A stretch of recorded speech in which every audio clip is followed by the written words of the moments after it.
ګرانو محصلینو السلام علیکم ورحمت الله وبرکاتو. خدای وکړي تر دې د تاسو روغ جوړ صحت ولرئ او د صحت په جامو کې پټ یاست. نن راځو موږ او تاسو د انوایرمنټل هیلث یا د صحت د روغتیا چاپیریال په مورد د 19م لیکچر چې هغه هیپاټایټس په مورد باندې موږ تاسو خبرې کوو چې هیپاټایټس څه ته وایي، هیپاټایټس څنګه یو انسان نه بل انسان ته انتقالیږي او څنګه کولی شو موږ د دې څخه مخنیوی وکړو. دا چې څوک په دې مرض باندې مبتلا وي د هغوی تداوی باید څنګه ترسره سي. بعضې موارد دي چې هغه د محیطي امراضو چې د محیط نه منشا اخلي او انسان ته انتقالیږي او په محیط کې هغه شتون لري، نو موږ من حیث یو فرد د ټولنې او محصل په دې باندې باید پوه اوسو. هغه امراض چې هغه ساري دي یو بل ته انتقالیږي او محیط کې هغه محیط په هغه باندې ککړ کېږي، بیا په هغه ککړ شوي محیط کې ډېر انسانان مصاب کېږي، نو دا یو غټه ستونزه ده. د دغې ستونزې د رفع کولو دپاره بیا مهمه ده چې موږ او تاسو زیار او کوشش وکړو تر څو وکولی شو د دغسې امراضو مخنیوی وکړو او په ټولنه کې د یو سالم ژوند د رامنځته کولو چې صحت پکې سرمایه ده د هغه صحت څخه برخمن اوسو. زموږ او ستاسو صحت د محیطي امراضو ښکار نشي. نو په دې اساس باندې موږ راځو نن په هیپاټایټس باندې خبره کوو چې هیپاټایټس څرنګه ناروغي ده. او معمولا دلته موږ په هیپاټایټس کې بیا خپل انواع لري چې موږ په دې کې هیپاټایټس A باندې خبره کوو چې هیپاټایټس A څه ته وایي. نو هیپاټایټس وایي it is an acute viral hepatitis liver disease caused by a highly infectious RNA virus.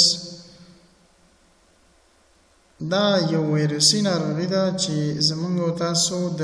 ځیګر ناروغي یعنې لیور ډیزیز یعنې د ځیګر ناروغي هم ورته ویلی شو، چې د یو RNA وایرس په واسطه باندې چې هغه منتن شوی ساري وایرس دی، په هغه باندې زموږ او تاسو د لیور د ځیګر امراض د ځیګر د مرضونو کوم چې په دې باندې منتن شوي وي، په دې باندې دغه ځیګر زموږ او تاسو منتن شوی وي او دغه وایرس باندې اخته شوی وي.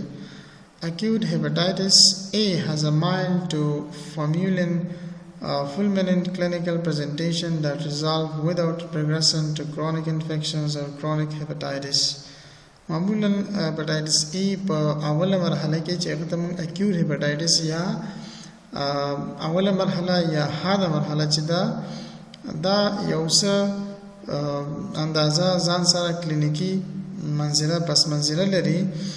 خو کولی شي بدون د دې نه چې دغه پرمختګ وکړي او دغه هیپاټایټس A د منځه لاړ شي او دغه مزمن حالت ته تبدیل نشي. یعنی دغه هیپاټایټس A د رغېدو امکانات زیات دي او کرانیک یا مزمن حالت ته راتللو چانس ډېر نه وي. نو په دې اساس باندې موږ وایو چې کرونیک هیپاټایټس ته نه ځي. دا hepatitis A can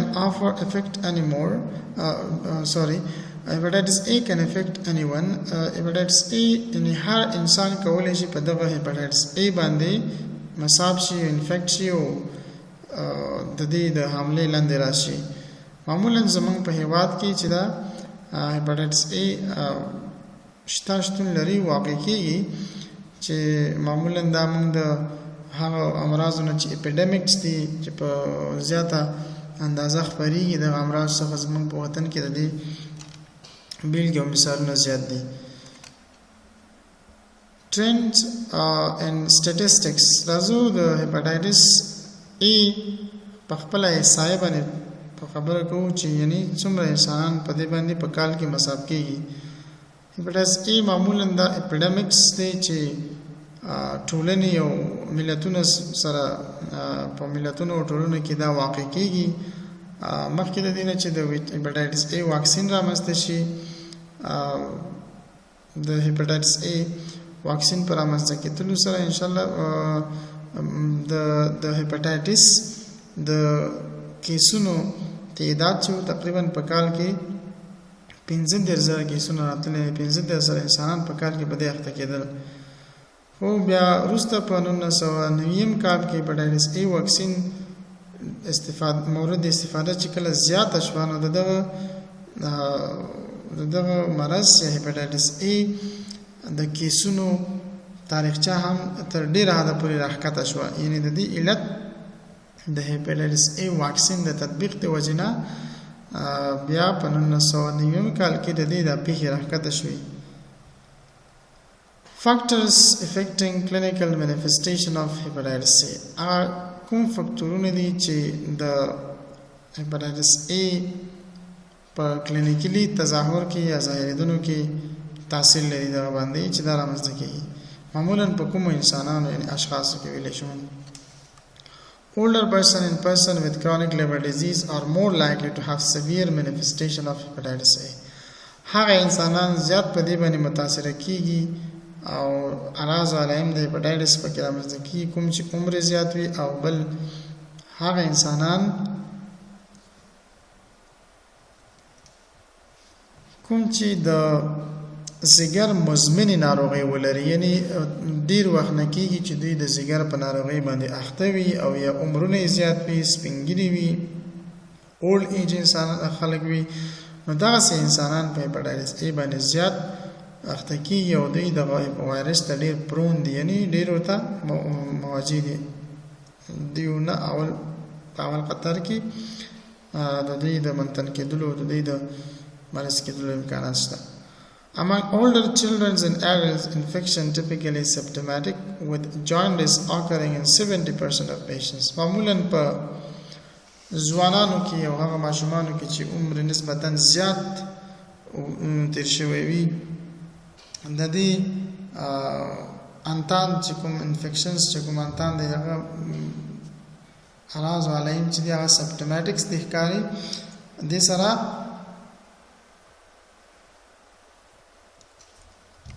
تقریبا په 80% مریضانو کې چې دا زیړی وي جاینډس پکې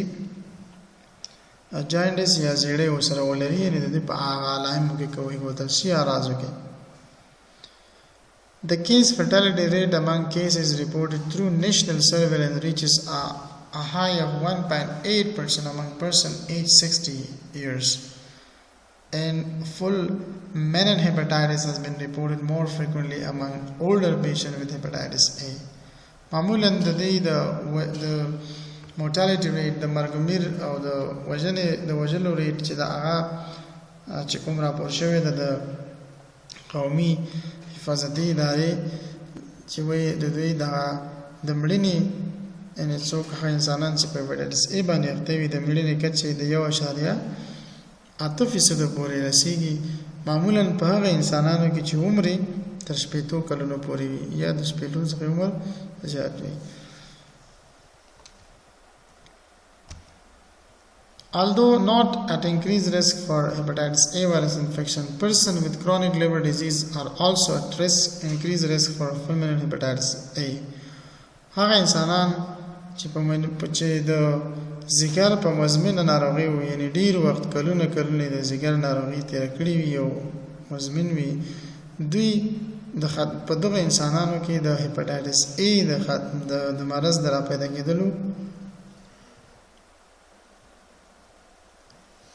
چانس او خطر پکې ډېر وي. Because of the frequency of severe consequences, preventing hepatitis A among exposed older person with a chronic liver disease is particularly vital.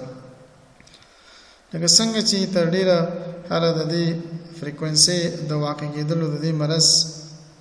عواقب کې زیات دي نو د دې د مخنیوي دپاره باید هغه انسانان چې هغوی عمرونه زیات دي او هیپاټایټس A ته ایکسپوز وي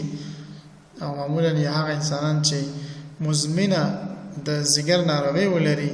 دوی دپاره دا ډېره مهمه ده چې دوی باید د دې څخه وساتل شي. The performance of hepatitis A vaccine as post-exposure prophylaxis in these groups was not assessed in the recent clinical trial and remains unknown. In contrast, IG has been recommended and used successfully for many years in these groups in the general population. So, معمولاً IG immunoglobulins چې کوم زیات په کامیابۍ سره ریکمنډ شوی ده د دغه مرض د مخنیوي لپاره په عام نفوس کې. Natural history د دې کوم تاریخچه چې دی طبیعي تاریخچه د هیپاټایټس A چې دی د main incubation period from the time of infection with hepatitis A virus until the onset of symptoms of acute hepatitis is 30 days, ranges from 15 to 15. Incubation periods ما گفته بودیم که وقتی که انسان داخل بدن شود تا وقتی که اعراض و علائم بدن اعراض و علائم در انسان ایجاد می شود از روزی که داخل انسان امی میکروب داخل بدن می شود امی میکروب از روزی که تا روزی که اعراض و علائم در انسان پیدا می شود نمی مرحله را به نام انکوبیشن پیریود میگیم که معمولا هپاتایتس ای ویروس انکوبیشن پیریودش یعنی 15 الی 30 روز یا الی 30 روز یعنی در بر میگیریم بعد از 30 روز ما میتونیم که احساسی ایرا بکنیم که ما مریض هستیم تکلیف داریم تکلیف ما هپاتایتس است. Acute hepatitis A is usually a self-limited illness. خود acute hepatitis A ویروس خودش self یعنی محدودیت خاصی را دارد مریضی محدودیت خاصی را داشتن که از بین می رود. But a small number of patients develop fulminant hepatitis. بس تعداد زیادی انسانهای دیگری که مصاب این تکلیف باشد به استیج دوم یا کرونیک می رود. Acute hepatitis eventually resolve with the development of natural lifelong immunities. می توانیم اگر ما مدافعیت سیستم دفاعی خود ما قوی بکنیم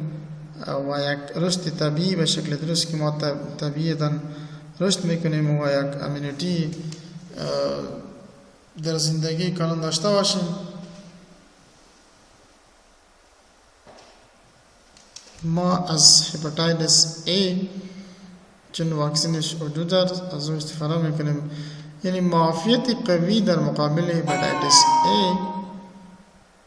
معافیت قوی در مقابل هپاتایتس A بسیار مهم است که رول دارد در خود از بین بردن ویروس.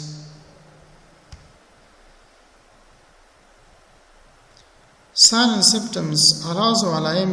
وقتی که یک نفر مصاب این تکلیف باشد چی اعراض و علائم خواهد داشته باشد اعراض و علائم این تکلیف که هستند معمولا adults will have signs and symptoms more often than children. جوانان ادر با اطفال اعراض و علائم زیادی را دارد مثلا جاندیس است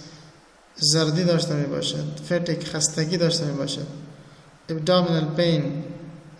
خودی درد را داشته باشد درد شکم را loss of appetite هضمه ایشان از بین می رود نازیا دلبدی دایریا خوری اسهالات فیور و تب داشته می باشد معمولا در جوان ها اگر ما ببینیم more often than children زیاد که اعراض علائم ما می بینیم اگر کسی هپاتایتس A داشته باشد پس این علائم ما می توانیم در اون شخص ببینیم زردی است یعنی زیړی لري خستگی دی ولري د ګیډې دردونه به وي اشتیاب نه لري زړه بدوالی به وي او اسهالات به وي او تبه دا هغه څه دي چې په هپاتایتس A مریضانو کې د دې شتون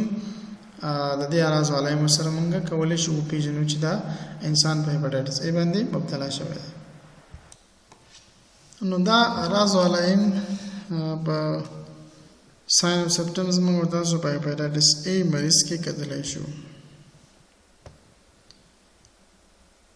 راځو د دې کازټیو ایجنټس دا چې دا وایرس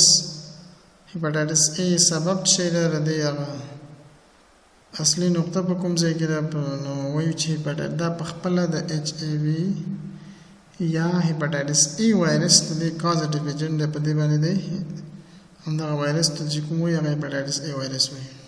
پرسن اټ ریسک فار انفیکشنز کوم انسانان د منتن کېدو په خطر کې دي یعنې کوم انسانان په دغه وایرس باندې کېدلی شي چې منتن شي او په دې وایرس باندې اخته شي. household contacts of infected persons هغه انسانان چې په یو کور کې اوسېږي او په هغه کې یو کس د دوی څخه دوه منتن شوي وي او د هغوی سره زموږ او تاسو په تماس کې اوسېږو نو د منتن شخص څخه دغه نور انسانان چې سالم دي دوی هم متاثره کېږي او سړیان نو دغه انسانان بیا هم په خطر کې دي ریسک کې دي 6 contact of infected persons دا چې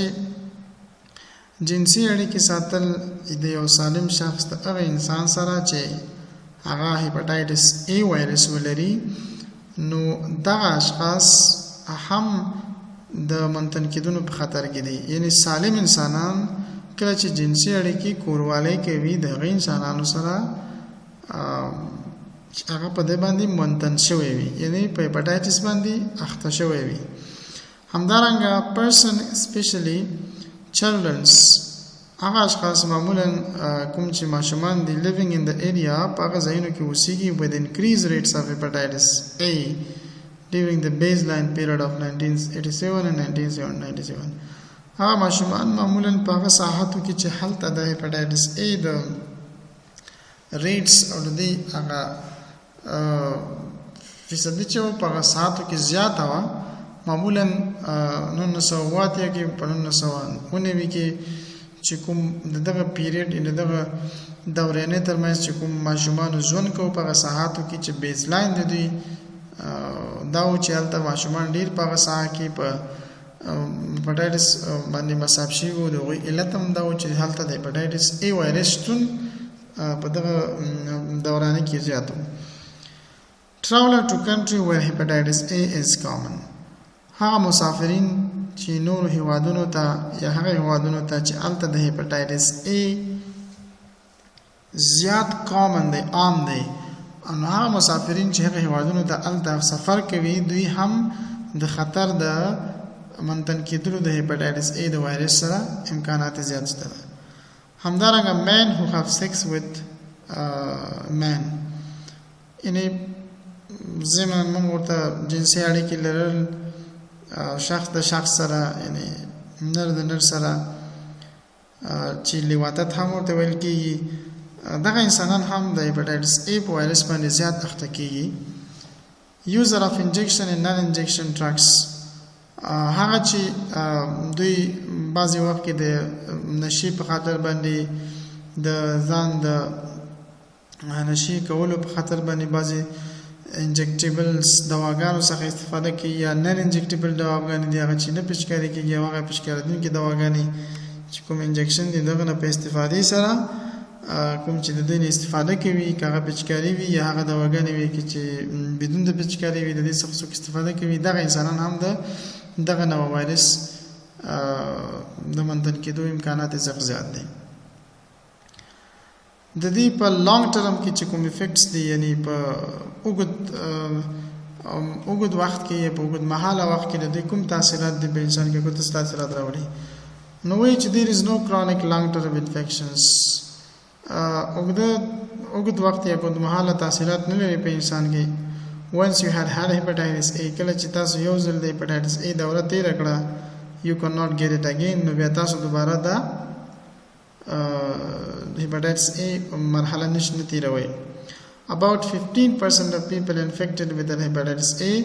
will have a prolonged or relapsing symptoms over a 6 to 9 month periods معمولا ډیره کمه فیصدي چې دا 15% انسانان چې په hepatitis A باندې دوباره په دې وایرس باندې اخته کېږي هغه نو 15% چانس لري چې هغه دوباره ریلاپس یعنی بیرته د هیپاټایټس A اعراض او علائم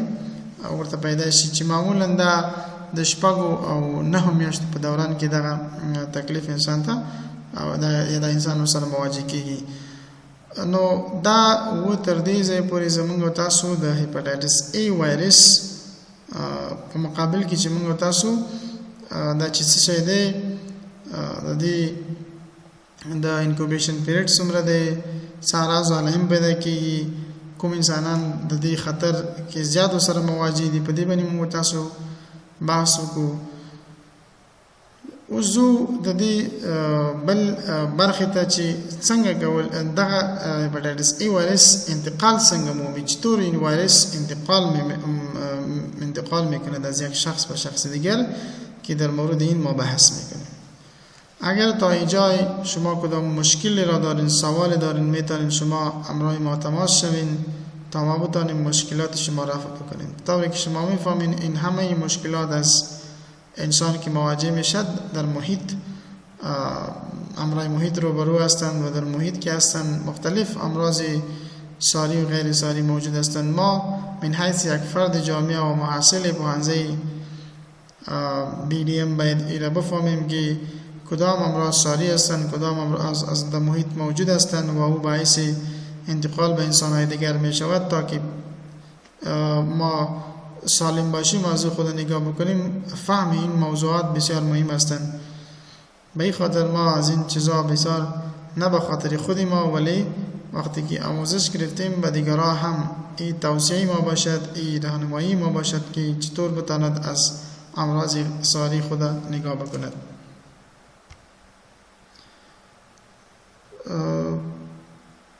یکی باز ما شما امرای موضوع نو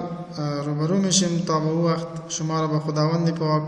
می سپاریم. الله حافظ.